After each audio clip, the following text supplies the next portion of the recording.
I saw him from afar as I was walking down the street. He had a picture frame in hand and broken soles on his feet. He sat against a wall, half in shadow, half in light. And I was going to walk away, but something wasn't right.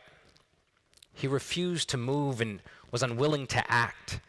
He sat in silence, staring at memories still glaring, a broken picture frame reflecting shards of memories, shattered glass. Behind the hallowed points was a picture of his wife, his hands holding hers in a picture-perfect life. So I walked right up to him and said, "A penny for your thoughts." He took my change and counted and said, "How much time you got?" I said, "Oh, I'm free. I've got all the time we need." He said, "What a way to live. You must be young indeed." I said, "I don't know if I'm young. I've been around a while." But then I looked into his eyes and could tell I was nothing but a child. He said, "Take my advice, son, and listen to my words, for I've lived a long time and I've seen much of this world. I've seen babies stillborn and old people spry. I've seen and done most things a man can do in one life. I've talked to all sorts of folks and read many kinds of books. I've traveled all around the world, and do you know what I took?" "Took from what?" I asked, thinking he was some kind of thief. "Took from life, my son," he said, smiling with his teeth. I said, "What did you take from this life that you've lived?" He said, "One golden rule, and that rule is to give. You must give all your heart to the one that you love. You must give all your prayers to the one who sits above. You must give all you earn to the things you value in life, like family and friends and those going through strife. You must give all your patience to those who need time. You must give all your kindness to the strangers you find. You must give all your laughter to those you hold close. You must give all your happiness to those who need it the most." And I asked him, "But sir, how can you leave all that behind?" He said, "It's simple, my son. You've got to be kind."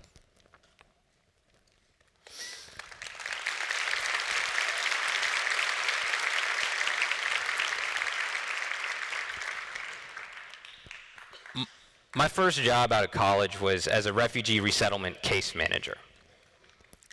Many of the stories that I heard from my clients, the refugees, were happy. Many of them were tragic. Most of them were both.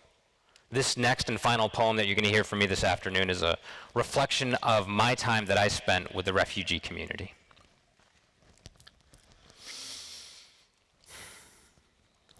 I left because of war, because of hunger, because of pain.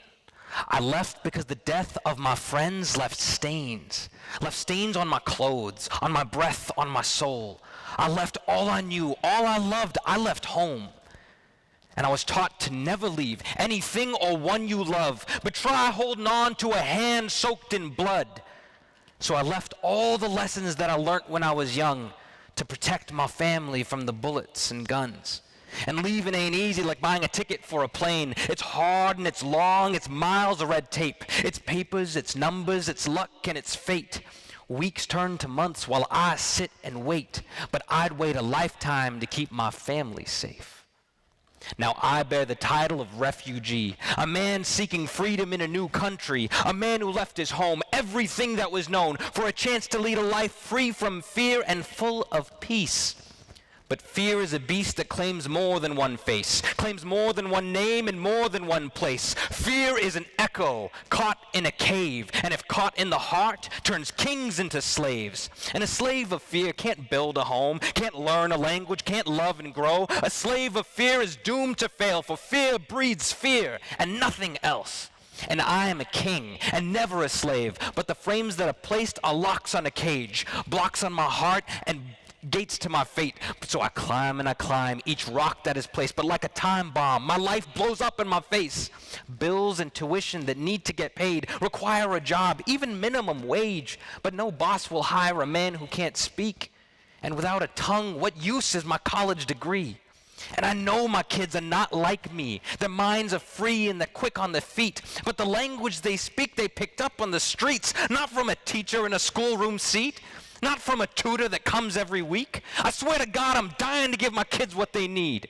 And I know they feel lost and are looking for home, but the color of the skin will always keep them alone. When they come home, I can see their pain. They don't say a word, they just smile with a strain. We're too different now, they think with their brains. We live worlds apart and only share a last name. But what they don't know is if they could just sense, home is where the heart is, and my heart is with them. Home is where the heart is, and my heart is with them. Home is where their family's hands are the pillows on their beds. Home is where their love lies waiting silent like a friend, a trust that they can hold on to until the very end.